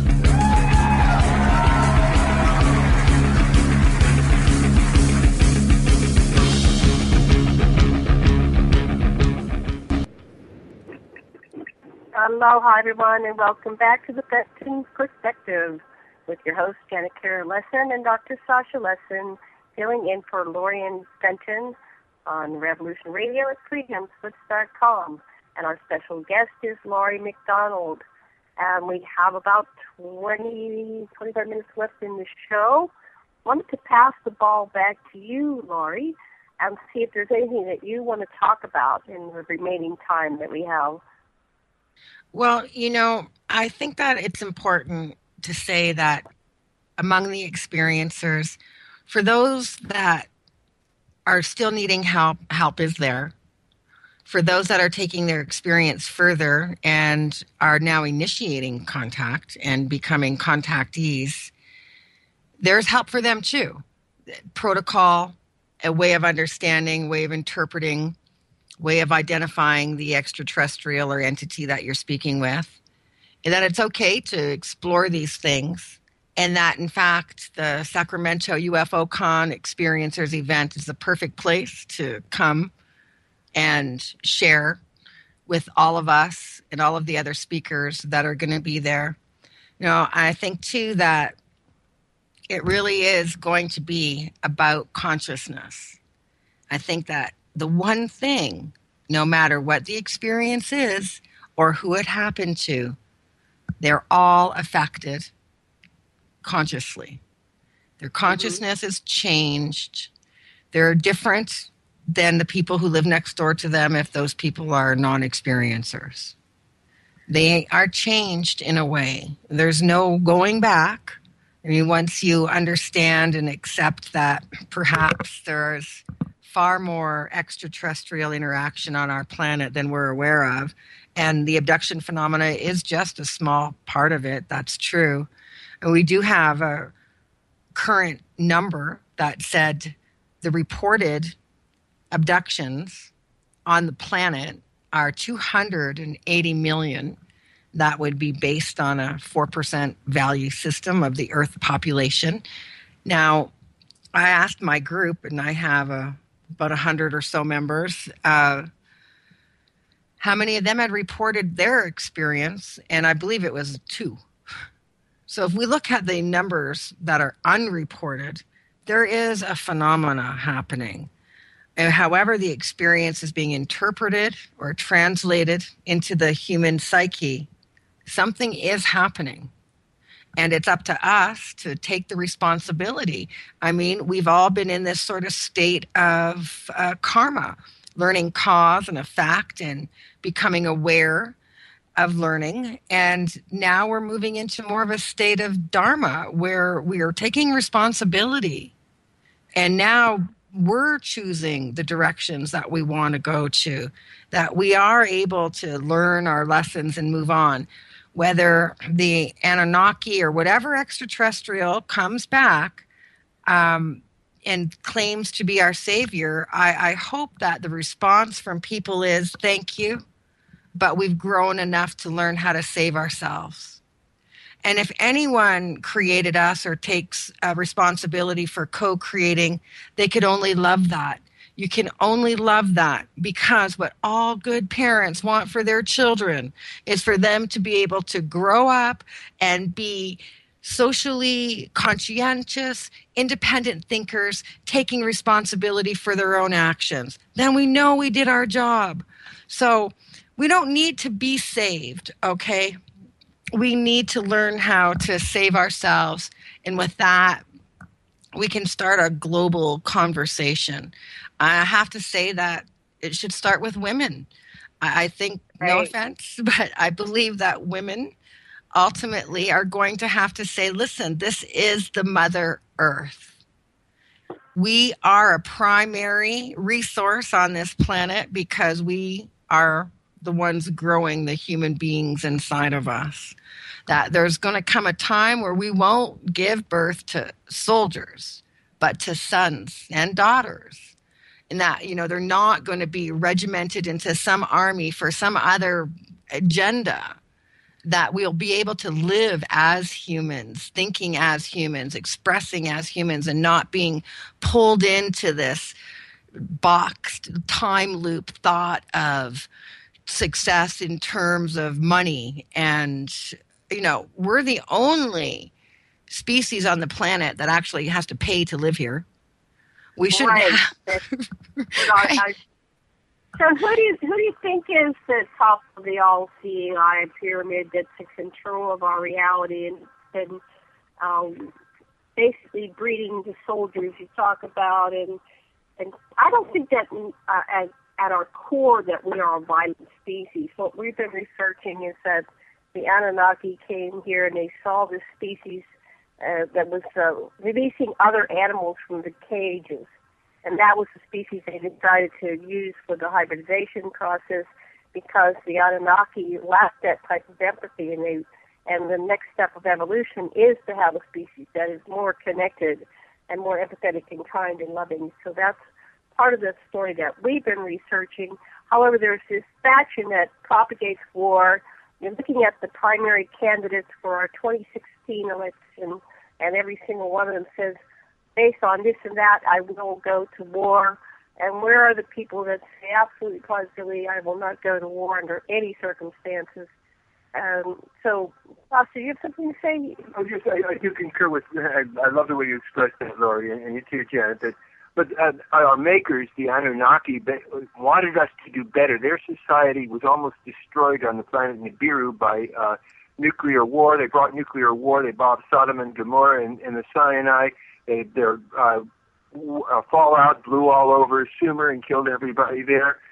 For a long time, Marduk, the Prince Marduk, who had been cheated out of the ephod, out of the kingship of Nibiru, was running things and actually playing against himself. And then about in the 1400s or so, another prince, Nanar, came down and to oppose Marduk, and eventually Nanar became the new king of Nibiru. But what just happened recently is that this internecine war among the different factions of the Anunnaki that had been taking as sort of a shadow play here on the planet has been put a squash on it by a higher species in the Federation of Planets. And Galzu, their representative, basically has said this is the age of Enki, the Aquarius age, and the emphasis is now on creativity and play, and the wars are over. And Prince Marduk has said directly to Michael Lee Hill that he is glad to be relieved of having to be the bad guy, and he is now committed. I don't know if we trust him, but he is now committed to cooperating. I also want to say about if you do have an experience, don't go to a government or a agent or or straight shrink, because we had a person in our Groff training that told her father, the psychiatrist, that she had encountered God directly, and he had her locked up. So tell Ray Hernandez's organization and Laura. Yeah. Absolutely. Well, I'm a fan of Zecharia Sitchin's work. I'm a bigger fan of Marshall Klarfeld, who studied with Zecharia for 10 years. But he's taken the work a little bit further and extrapolated some of Zechariah's theories on the Anunnaki. And I don't think that there's any question that they had a major influence on the planet. I mean, we can see that they were here. There's evidence in megalithic architecture that's been left in multiple countries. We see their stamp all over the place. Marduk, Dr. Lessin and I both studied with Zecharia Sitchin, and we've written 3 books on the Anunnaki as well. Yeah. So I don't know if you know that about us, but I do know that about you. I find that fascinating, actually, because I am a fan of that, because there's a lot of it, for logical thinking, makes it easy to see the storyline or how it was put together. And we see the empirical evidence that's required to make it more believable to mainstream people. I think it's there, if it's accepted or not. But I think that they had a major hand on the planet. And Marduk coming, when I was a child, I used to dream of somebody by that name, because he was chasing me across the universe, is how I recall the dreams. I believe I was having to somehow fly. I don't know how exactly. I was pretty young. But I remember having these reoccurring dreams all the time. They used to stress me out because he was going to catch me. But I remember him chasing me across the universe all the way to the Earth. I know. Did you ever figure out what it's about? When I finally cross-referenced the name, as an adult, I was like, whoa. Yes, it sounds... Well, there's a lot of people that are coming into physicality, and they are identifying with some of the major archetypal characters, such as the Anunnaki, and we've met several Enkis and Enlils and Marduks and... Oh, I'm sure. And Annas and et cetera, et cetera. And so I've been looking at that as a, therapist, like what is going on. I don't deny anybody their reality, One of the theories is that they are in stasis and they're sending their life essence, their soul parts down into physicality, similar to the Avatar movie and similar to what the alien Gray at Roswell said that she does, is that she sends herself down into physical form. I wondered if you'd encountered anything on that line with some of your experiencers that they identify as being perhaps famous people or the gods and goddesses. Did you have a couple of people that identify more like with an Isis sort of sun goddess type? Mm-hmm. And it's interesting they use the name Isis as a negative action. And Isis is a goddess that loves humanity. It's how they take things and twist it. I just noticed that. I was like, wow. Inanna was really tough on a lot of people, Janet. Right. Well, some people think Inanna was Isis, and some people think Nineveh was Isis. So anyway, there's a whole debate within the Fichtonite and Anunnaki scholars. But well, even Cleopatra claimed to be the reincarnation of Isis. Yeah, Cleopatra said she was the reincarnation of Isis. So we see that people, definitely relate to certain archetypes, and you have to ask, well, how can so many people claim to be reincarnated of? But I think that when you resonate with a particular belief or mass consciousness, that consciousness can be, collective, sort of. People tap into certain conscious clouds and they resonate with it. They learn from it, So I've never had a client say that they were Anunnaki per se, although I do have one who he says everything but that. I mean, it's like he's describing it in every way. And in every level of his experience, it does scream that, but he just doesn't say the words. But I see that a lot with people. It takes them a very long time.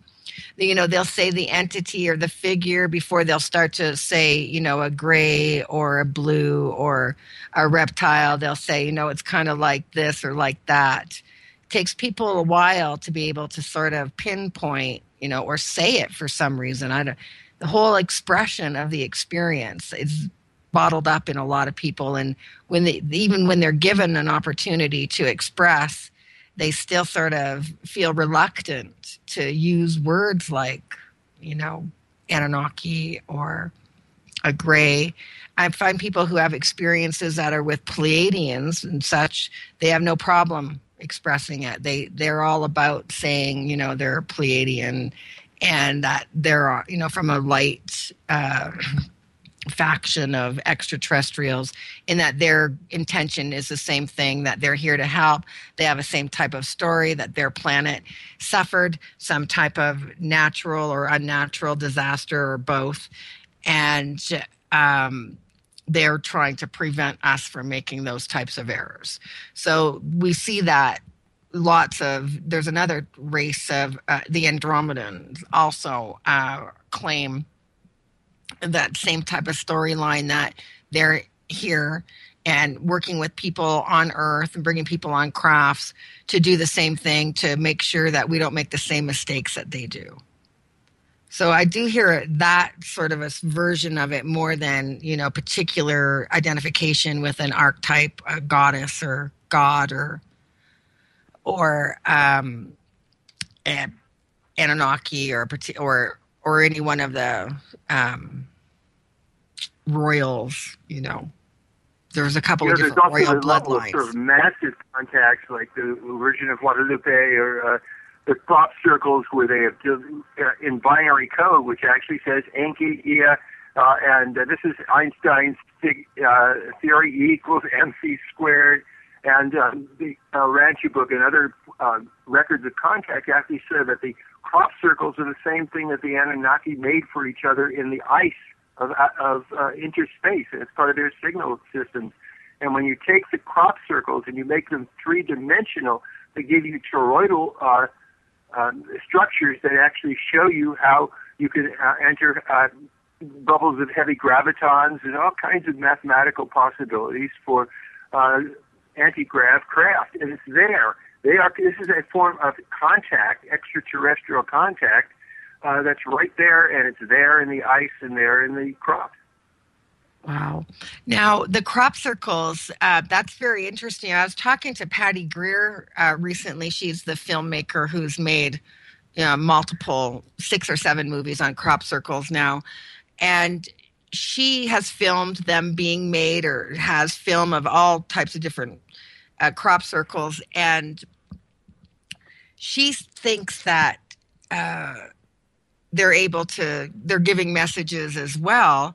And one of the crop circles themselves actually had, though, a depiction of a gray in it, and it had a message. Yes. So if it's the Anunnaki doing it, why do you think they might depict a gray in that circumstance? Actually, had gray assistance in the Hypergeum in Malta. There's a skeleton of a gray right outside the Anunnaki structures there. They work alongside of each other. Yeah, Pumakuku. And, the wall at Pumakuku. The wall at Pumakuku has all these different extraterrestrials, including grays. Is clearly a gray. So they go back in time. These grays have been. That's why I wonder if they're assistants. Some of them seem to be animated with souls, and some appear to be androids. So even if we make androids, we're probably going to make androids that look like robots that look like humans. So it's probably a natural thing to do, is to make a helper, and it'll be an android gray. So we have android humans. Yeah, we actually have detailed accounts in the rescue of Inanna and the revival of Inanna when Enki, the great scientist, made a couple of porcelain robotic androids to revive her that her sister Erishkigal couldn't kill, because Inanna was coming to do the levirate to have a baby with Erishkigal's husband, and Erishkigal killed her. I wanted to ask you, out of time, you are going to be a part of the upcoming Fox Channel series Experience. Well, let me tell you, Jim O'Connell is the producer of the TV show Experiencers, and they released the trailer on September the 2nd, and on September the 9th, Jim O'Connell was found mysteriously dead. The reporter who wrote Alana Fox wrote the article for Dark Matters News, and she said that there's in fact 2 experiencer. He was an experiencer group leader as well as the producer of the show and an investigator. And he was autopsied rather quickly, and we don't know the cause of death. And now at this point, I'm not sure what might be happening with that show. I just dumbfounded by what happened. It's a strange series of events that ended with Jim mysteriously dying. He went to bed with his wife, and he was fine, and he just didn't wake up. So it's a very sad situation. We're not sure what's going to happen with the show right now. I've actually been offered another TV show doing something similar. I'm not ready to talk too much about that yet until contracts are done and so forth. And it's all very difficult. And, we don't really know what to think at this point, to tell you the truth. It's a very difficult situation at UFO Con. I was going to get into it a little bit more because it's just the strangest thing. He was talked to my mom. Jim talked to my mother the whole summer, and they got to know each other really well. And my mom was going to come on the show, and she was going to tell her story. She was going to be able to speak, and she was going to be free. And it's just like every time she gets an opportunity to do this, it's just not happening. I mean, she was going to come on the show a year ago, and we had it all set up, and my mom then suffered a major brain aneurysm and a stroke, which she's recovering from and still doing a speech therapy.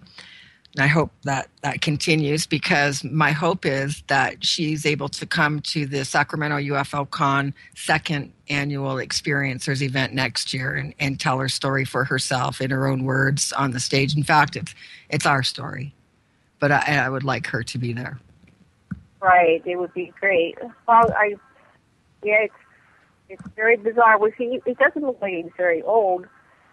The idea, you have no idea what. They won't tell us. That's the thing. If you're not family, they won't tell us. So unless the family comes out and said, here's the results of the autopsy, we're left with a mystery or a potential... Oh, we have the autopsies lie, like with Marilyn Monroe and the Kennedys. You can't trust these. That's true. You're absolutely right about that. No, but I don't think we can hide under the heads in the sand and not do things.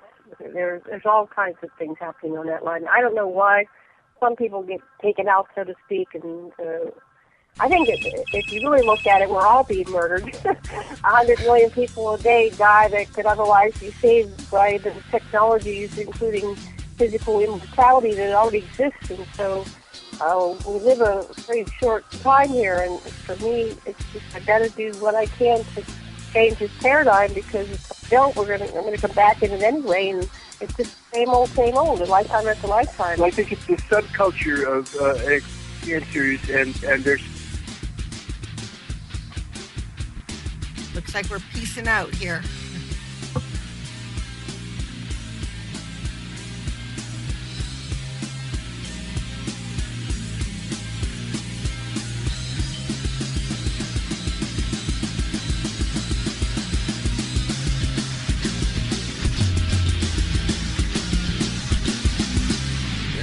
Listening to Revolution Radio.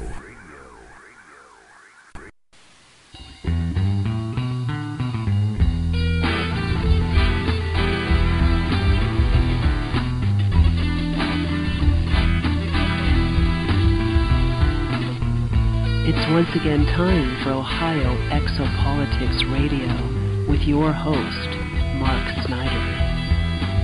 Join him with his ongoing research of the fact that we may not be alone.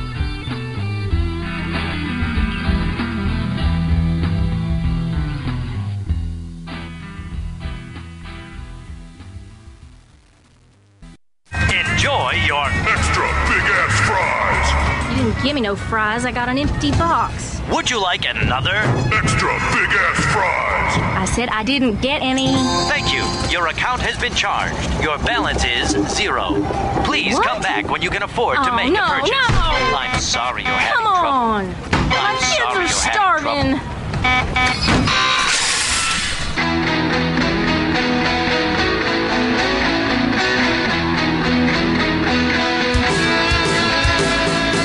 Thank you for tuning in to Revolution Radio.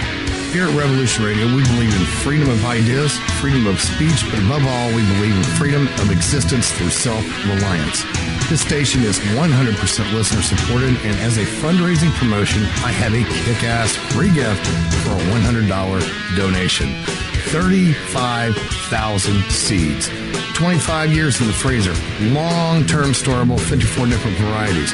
So if food prices go crazy, the shit hits the fan, or if you just want to save tons of money every year by creating your own food like I do, grab our seed pack special. Just look for the banner on the homepage at freedomslips.com. Don't be a statistic.